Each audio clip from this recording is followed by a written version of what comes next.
Sup, y'all? Anthropic's #1 hater reporting for duty because they just made a big mistake. This is something I'm very excited about because it happens to be a weird niche I know way too much about. The niche is iMessage. This might sound crazy. Why are we talking about iMessage and iPhones when we're supposed to be talking about Anthropic and the weird rate limit stuff that they just did? Well, I already did the video on the rate limit stuff, and I think that was more excusable than most of their bullshit, but also their comms sucked. That's not what we're talking about, though.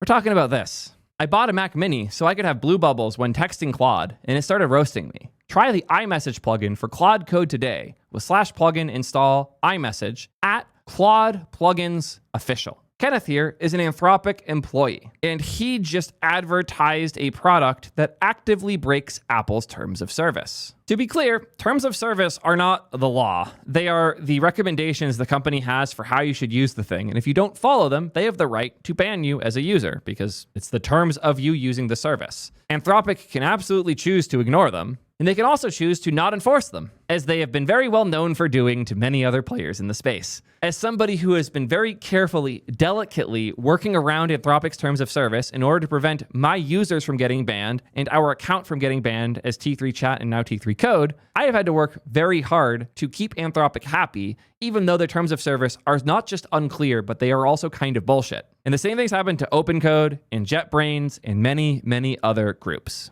The hypocrisy is insane, but it also shows a fundamental failure deep inside of Anthropic that I really want to talk about. Do you know who isn't a hypocrite, though? Today's sponsor. Do you know what OpenAI, Cursor, Replit, and T3 Code all have in common? I'll give you a hint. It's not that we use AI. It's that we're all using the same auth solution. WorkOS. I could tell you all about their cool features. I really like the admin panel that makes it literally just sending a link in order to onboard other companies that have their own SSO platforms. But I'd rather just tell you guys about a fun thing that happened on Twitter. I announced that WorkOS is one of our platinum sponsors. And normally when I announce things about sponsors, it gets no attention at all because who's interacting with a sponsored post on Twitter? This post got almost 1,000 likes and a ton of people leaving their thoughts and feedback because WorkOS is so well loved by my community. Actually, cool. We started using WorkOS based on your recommendation when we started developing our app. Safe to say we started right. WorkOS is actually so good. It's got the best dev experience for setting up SSO. WorkOS auth integration took me 2 hours versus 2 weeks with other providers. Their SSO docs actually work copy-paste, and their dashboard doesn't require a CS degree to navigate.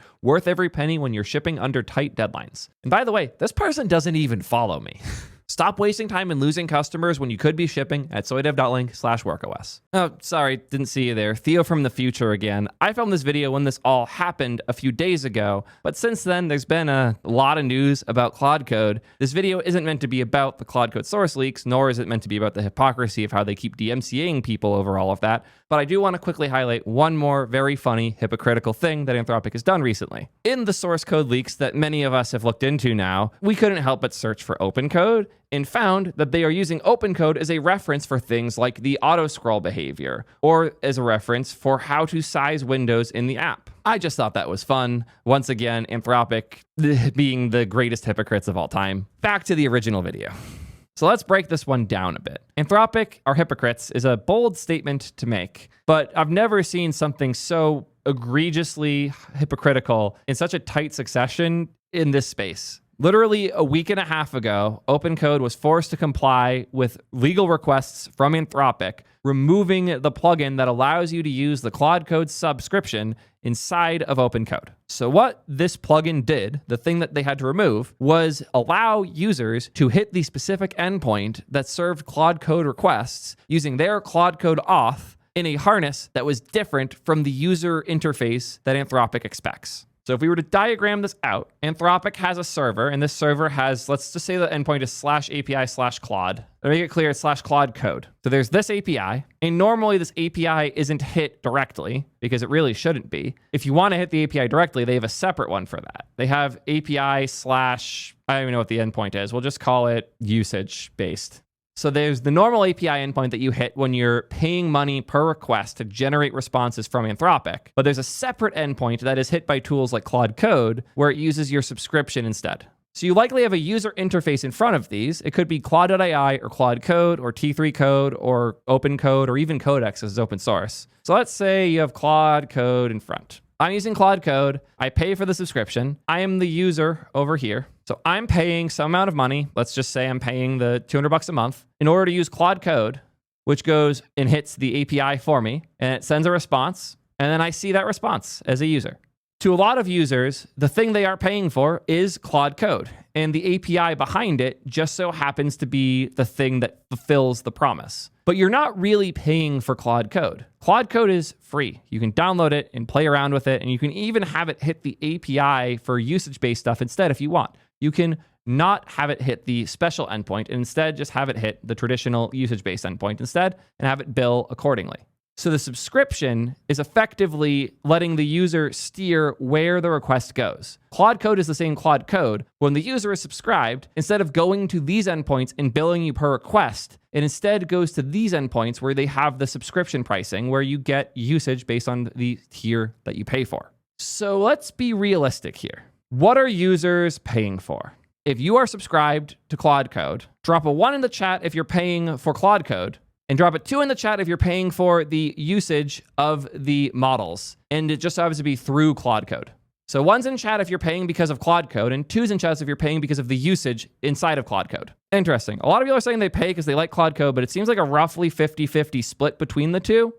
Personally, I am exclusively paying because of this. I think Claude Code is a pretty shit harness at this point. I'll do a whole dedicated video about harnesses and how they work in the near future, but I am definitely not paying my subscription because I like Claude Code so much. I'm paying because the model is pretty dang good at coding and is really dang good at UI. And unlike Gemini, it doesn't just have seizures and lose track of what it's doing all the time. So I'm paying for this, but I don't like this. And since in the end, what you're paying for, literally speaking, is this, because Claude Code is free. It's just a binary you're downloading. You're paying for a subscription for this, for Claude Code, the endpoint. There's a lot of people, myself included, that want to use that separately. So what I'm paying for is the usage.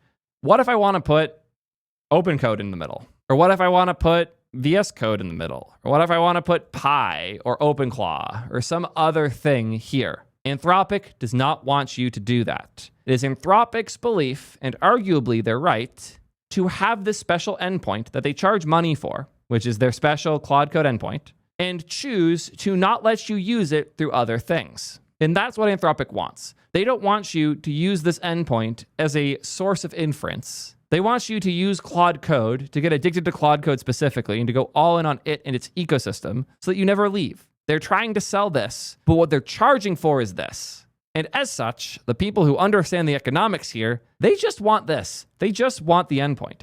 I want to be able to use my Claude Code sub with my OpenClaw because I like how Claude models talk more. I like working with them more. And I don't use my Claude Code sub as much because I'm mostly using the GPT models for coding nowadays. I would love to use my Claude Code sub for my OpenClaw instance, but I'm scared I'll get banned if I do, which is why I do it anyways, because I'm just waiting to get that banned. It's going to be such good content when I eventually get banned.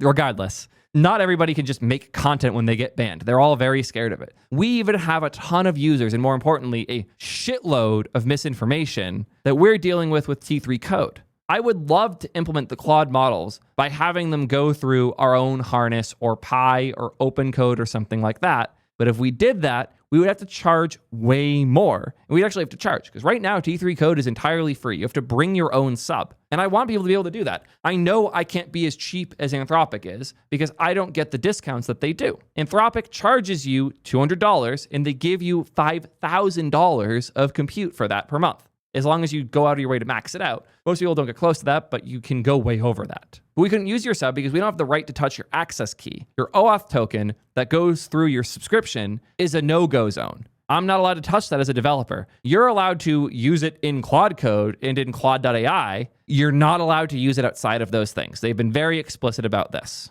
They have this authentication and credentials use section in the legal compliance section of Claude Code's docs, which, funny enough, is the section I spend the most time in by far. This page changes every week or two, and they've redefined it a little bit clearer here, but still not very. Claude Code authenticates with Anthropic servers using OAuth tokens or API keys. These authentication methods serve different purposes. OAuth authentication, which is used with the free, pro, and max plans, is intended exclusively for Claude Code and Claude.ai. Using OAuth tokens that are obtained through those methods and through those accounts in any other product, tool, or service, including the Agent SDK, is not permitted and constitutes a violation of the consumer terms of service. This is absolute bullshit legalese is meant to scare you. And they do enforce this. If you use your subscription in other places, like OpenClaw, there's a high chance you'll be banned. But what if I'm using this in a tool that directly wraps Claude Code, like T3 Code, where we require you to have Claude Code and we're effectively just calling your existing Claude Code install through our UI? Historically, they've said you can use the agent SDK for this, but they've backpedaled on even that, and now they're saying it's not permitted. We are safe in T3 Code because we are forced to use their shit CLI and integration layer that is closed source for no goddamn reason. Fun fact, Agent SDK is open source for Python, but closed source for TypeScript because they're assholes. It is what it is. But they don't want us to do that because they don't want us to be able to compete with them with a better product that uses the same subscription. They're taking advantage of the fact that they can charge 25x less to force their product onto people, and it sucks. Do you know who else makes it nearly impossible to use their APIs the way that users want to in order to lock people in? Our friends over at Apple. I'm in an interesting spot here because I find myself equal parts stuck defending Apple and stuck being the only one shitting on them for the things they're actually doing wrong. Just to clear the air before we go any further, Batterygate was Apple being pro-user, not anti-user. You have to fundamentally misunderstand the case if you think otherwise. Apple does not do planned obsolescence. They actually have a massive market incentive to keep their devices working for long term because most iPhones don't get thrown away or sold when they are done being used. They get handed off to somebody like a kid or a friend or a young cousin or somebody who doesn't have a phone yet or a good phone. Apple needs to keep their old phones working well, so if you think otherwise, you just don't fucking get it. Their stuff's not overpriced anymore. It hasn't been for a while. Basically, since Apple Silicon, it hasn't. Apple actually represents one of the best values in the market, generally speaking. Just a few weeks ago, I had somebody claiming that I wasted all my money buying the 5K Studio Display XDR for $3,000. I said, okay, if you find a better value display with similar specs, specifically the resolution and the refresh rate, as well as ideally a mini LED with similar dimming zones, I will buy you one if you find it for cheaper. I forgot to update y'all, chat. He actually hit me up. I'll show you guys what he sent. Never mind, he deleted his messages. He sent me a 4K 60 hertz display with a much worse panel. Are you joking? I said I need this resolution and this refresh rate and ideally this panel technology, and he hit 0 for 3. Not a single goddamn spec. So yeah, all the people who think Apple's overpriced are just fucking brain dead and don't know what specs even mean anymore. All the people who think Apple has planned obsolescence are beyond stupid. I have my thoughts here. I have my opinions here. Just unlike other people's, my opinions are correct. All of that said, I'm also Apple's #1 hater. There's a reason I've never gotten a deal with them. They've never sent me anything. Apple hates me more than they like me. I know this for a fact. I have way too much internal information. Apple's way of running their app store is borderline fucking extortion, and it should probably be forced to do different based on the laws. It's horrible. The fact that most people don't realize when they buy their phone that Apple chooses what apps can and can't exist for them is absurd. And they should be tried and fleeced in the courts for that, as Epic has been helping with a lot. You can watch my other coverage of that if you haven't. I don't want to talk about all of that. I just want to make sure it's clear that I both defend Apple when they do things right and people misunderstand, and I will fucking tear them to shreds when they do things wrong, which is what makes the iMessage thing interesting. It's weird getting to talk about this in this capacity because I've gotten into a lot of fights about this. One of these fights was with the original creator of the Pebble, who at the time was building a project called Beeper, which was a method app solution to give you one app for using chat across all the different apps that have chat. So you could have one app that had Discord, Slack, Twitter, LinkedIn, iMessage, WhatsApp, Telegram, all of those. These chat aggregate apps are the ultimate fucking tar pit. Everybody thinks they're a good idea, and then one feature is missing from one chat and you give up and go back and then you stop using the thing. I don't know anybody who stayed on a chat aggregator for more than like a week. They don't work. They're not good. Nobody does it. That's just a fact. And every single time this happens, the founders convince themselves it's not their fault. It's Zoom's fault for not exposing the API. It's Apple's fault for being so evil with iMessage. It's always one of those things. Every single time. I have a hot take here. That founder was specifically trying to say Apple was breaking the law by not exposing their API to third-party users who want it. It was his belief that Apple was doing a vertical monopoly by having their messaging app with an API only they could use on a phone that they were selling. I have to fall on the side I don't like falling on, which is defending Apple here. The law should not control what products you build. Apple did not want to make an API for messaging. Apple wanted to make an app that did SMS and MMS, but also when you were online, would route it through their own separate trusted servers from their own trusted devices that they sell. That is the product Apple wanted to make. They should not be compelled by the law to do a different product when this is the product they want and their users are totally happy with it. If Apple was to make it so other apps couldn't work on the phone, then this would be very different. If, let's say, Apple, I don't know, banned WhatsApp or refused to let Telegram ship updates because they wanted their thing to win, that should be illegal. Let's say Apple has their own subscription service for a thing that has competitors like, I don't know, Apple Music. I think it should probably be pretty scrutinized that they charge such a high percentage to their competitors that they don't have to eat. They don't have to eat the 30% hit, even though Spotify does. So if you choose Spotify over Apple, they still get 30% of the money they would if you picked Apple Music instead. That's really bad. That should probably be regulated some amount.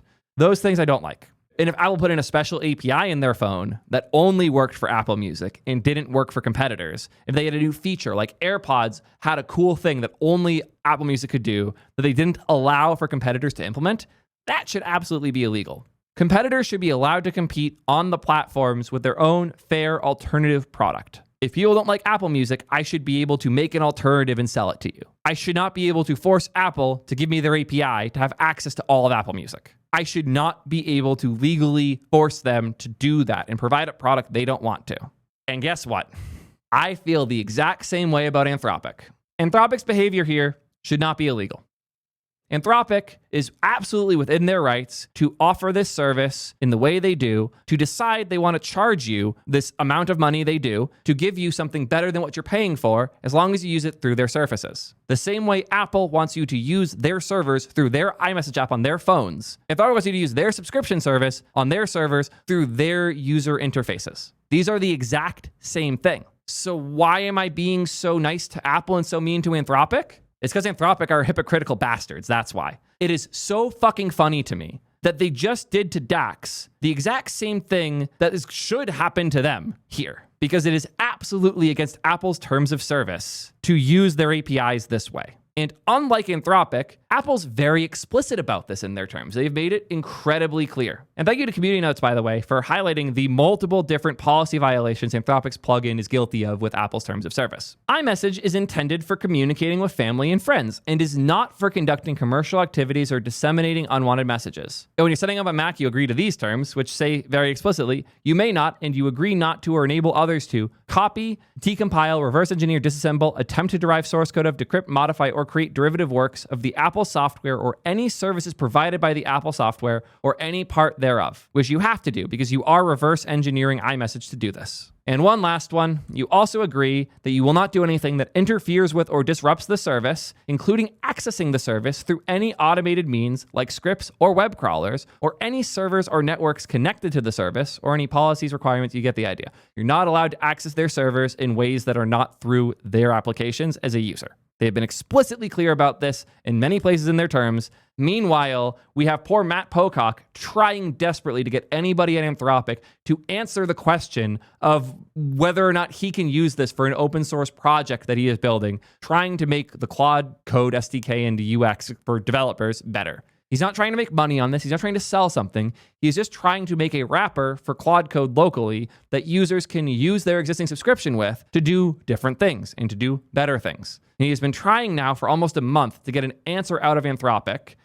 And credit to Thoric for trying. We basically just get sorries. And after he said sorry enough times, Matt got fed up and just said, ETA?